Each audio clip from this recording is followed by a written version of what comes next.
وَلْتَكُن مِّنكُمْ أُمَّةٌ يَدْعُونَ إِلَى الْخَيْرِ وَيَأْمُرُونَ بِالْمَعْرُوفِ وَيَنْهَوْنَ عَنِ الْمُنكَرِ وَأُولَئِكَ هُمُ الْمُفْلِحُونَ وَلَا تَكُونُوا كَالَّذِينَ تَفَرَّقُوا وَاخْتَلَفُوا مِن بَعْدِ مَا جَاءَهُمُ الْبَيِّنَاتُ وَأُولَئِكَ لَهُمْ عَذَابٌ عَظِيمٌ يَوْمَ تَبْيَضُّ وُجُوهٌ وَتَسْوَدُّ وُجُوهٌ فَأَمَّا الَّذِينَ اسْوَدَّتْ وُجُوهُهُمْ أَكَفَرْتُمْ بَعْدَ إِيمَانِكُمْ فَذُوقُوا الْعَذَابَ بِمَا كُنتُمْ تَكْفُرُونَ وَأَمَّا الَّذِينَ ابْيَضَّتْ وُجُوهُهُمْ فَفِي رَحْمَةِ اللَّهِ هُمْ فِيهَا خَالِدُونَ تِلْكَ آيَاتُ اللَّهِ نَتْلُوهَا عَلَيْكَ بِالْحَقِّ وَمَا اللَّهُ يُرِيدُ ظُلْمًا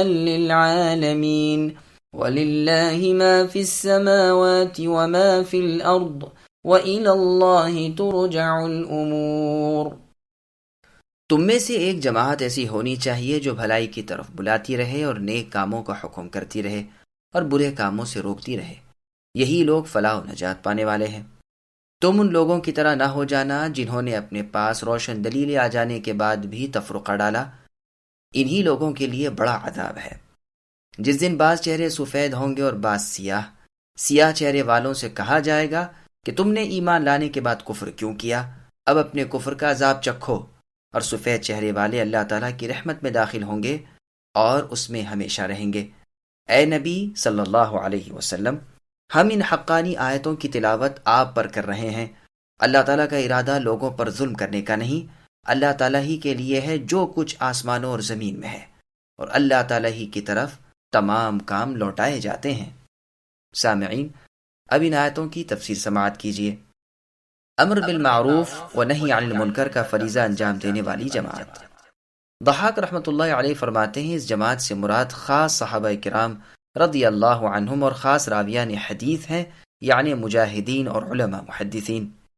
یہ یاد رہے کہ ہر متنفس یعنی سانس لینے والے پر تبلیغ حق فرض ہے، لیکن تاہم ایک جماعت تو خاص اسی کام میں مشغول رہنی چاہیے۔ رسول اللہ صلی اللہ علیہ وسلم فرماتے ہیں، تم میں سے جو کوئی کسی برائی کو دیکھے اسے ہاتھ سے دفع کر دے، اگر اس کی طاقت نہ ہو تو زبان سے روکے، اگر یہ بھی نہ کر سکتا ہو تو اپنے دل سے اسے متغیر کرے، یہ ضعیف ایمان ہے۔ ایک اور روایت میں ہے کہ بات یہ بھی ہے کہ اس کے بعد رائی کے دانے کے برابر بھی ایمان نہیں ہے۔ یہ روایت مسلم کی ہے۔ مسند احمد میں ہے، رسول اللہ صلی اللہ علیہ وسلم فرماتے ہیں، اللہ کی قسم جس کے ہاتھ میں میری جان ہے، تم اچھائی کا حکم اور برائیوں سے مخالفت کرتے رہو، ورنہ عن قریب اللہ تعالیٰ تم پر عذاب نازل فرمائیں گے، پھر گو تم دعائیں کرو لیکن قبول نہ ہوں گی۔ اس مضمون کی اور بھی بہت سی احادیث ہیں جو کسی اور مقام پر ذکر کی جائیں گی انشاءاللہ تعالی۔ دین میں اختلاف دخول جہنم کا سبب ہے۔ اس کے بعد اللہ تعالیٰ نے فرمایا کہ تم اگلے لوگوں کی طرح افتراق اور اختلاف نہ کرو، تم نیک باتوں کا حکم اور خلاف شر باتوں سے روک تھام کو نہ چھوڑنا۔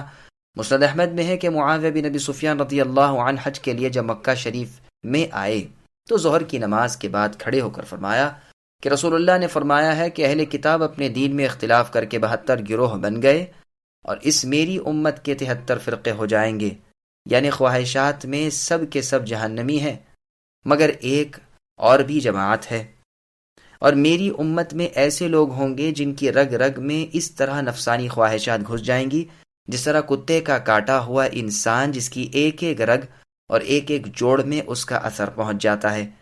اے عرب کے لوگوں، اگر تم ہی اپنے نبی کی لائی ہوئی چیز پر قائم نہ رہو گے تو اور لوگ تو بہت دور ہو جائیں گے۔ اس حدیث کی بہت سی سندیں ہیں۔ قیامت کے دن جنتی اور جہنمی اپنے چہروں سے پہچانے جائیں گے۔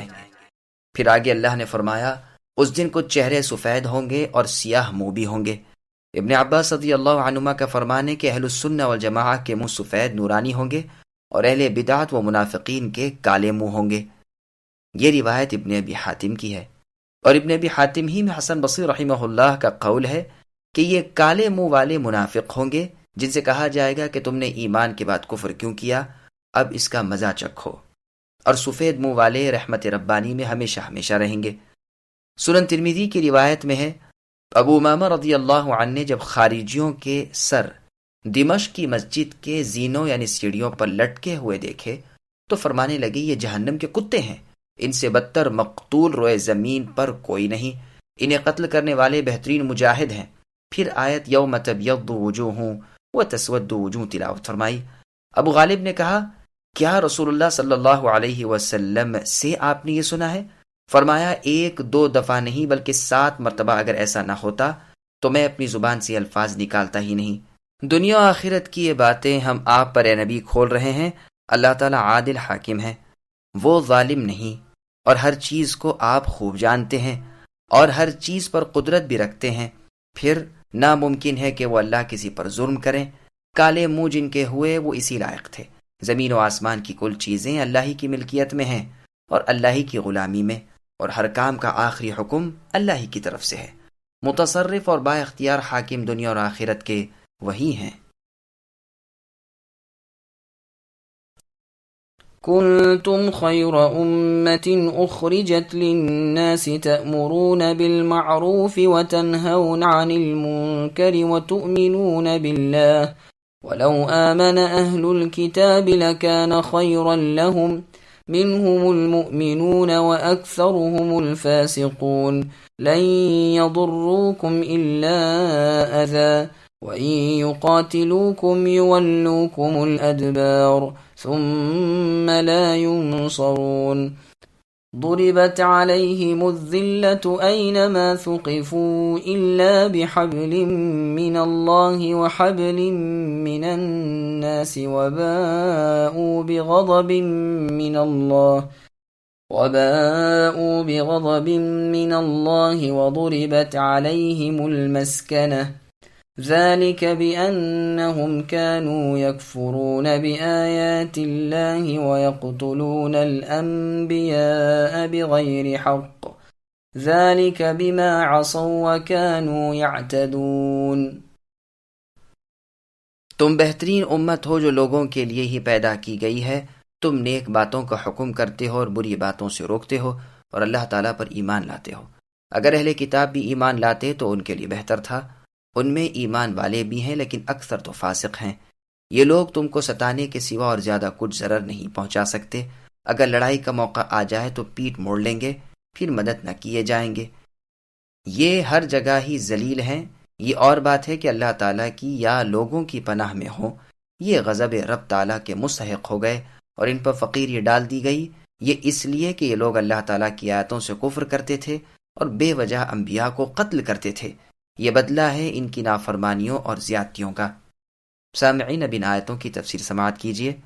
امت محمدیہ صلی اللہ علیہ وسلم تمام امتوں سے بہتر ہے۔ اللہ تعالیٰ خبر دے رہے ہیں کہ امت محمدیہ تمام امتوں سے بہتر ہے۔ صحیح بخاری شریف میں ہے کہ ابو ہریرہ رضی اللہ عنہ اس آیت کی تفسیر میں فرماتے ہیں تم اوروں کے حق میں سب سے بہتر ہو، تم لوگوں کی گردنیں پکڑ پکڑ کر اسلام کی طرف جھکاتے ہو۔ اور مفسرین بھی یہی فرماتے ہیں، مطلب یہ ہے کہ تم تمام امتوں سے بہتر ہو اور سب سے زیادہ لوگوں کو نفع پہنچانے والے ہو۔ مستدرک حاکم میں ہے، ابن عباس رضی اللہ عنہما فرماتے ہیں یہ وہ صحابہ رضی اللہ عنہم ہیں جنہوں نے مکے سے مدینہ کی طرف ہجرت کی۔ صحیح بات یہ ہے کہ اس آیت میں ساری امت شامل ہے۔ ہاں بے شک کی حدیث میں بھی ہے کہ سب سے بہتر میرا زمانہ ہے، پھر اس کے بعد اس سے ملا ہوا زمانہ، پھر اس کے بعد والا۔ یہ روایت بخاری اور مسلم کی ہے۔ ایک اور روایت میں ہے وَكَذَلِكَ جَعَلْنَاكُمْ أُمَّةً وَسَطًا، یعنی ہم نے تم کو بہترین امت بنایا ہے تاکہ تم لوگوں پر گواہ بنو۔ رسول اللہ فرماتے ہیں تم نے اگلی امتوں کی تعداد کو 70 تک پہنچا دیا، اللہ کے نزدیک تم ان سب سے زیادہ بہتر اور زیادہ بزرگ ہو۔ یہ مشہور حدیث ہے، امام ترمذی رحمہ اللہ نے اسے حسن کہا ہے۔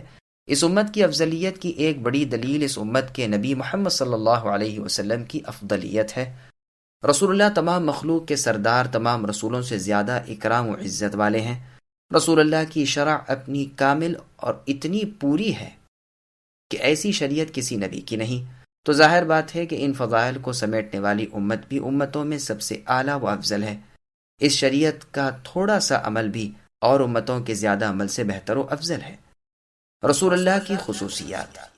ابو الدرداء رضی اللہ عنہ فرماتے ہیں میں نے ابو القاسم صلی اللہ علیہ وسلم سے سنا کہ آپ فرماتے ہیں کہ اللہ تعالیٰ نے عیسیٰ علیہ السلام سے فرمایا کہ میں تمہارے بعد ایک امت کھڑی کرنے والا ہوں جو راحت پر حمد و شکر کریں گے اور مصیبت پر طلب ثواب اور صبر کریں گے، حالانکہ انہیں حلم و علم نہ ہوگا۔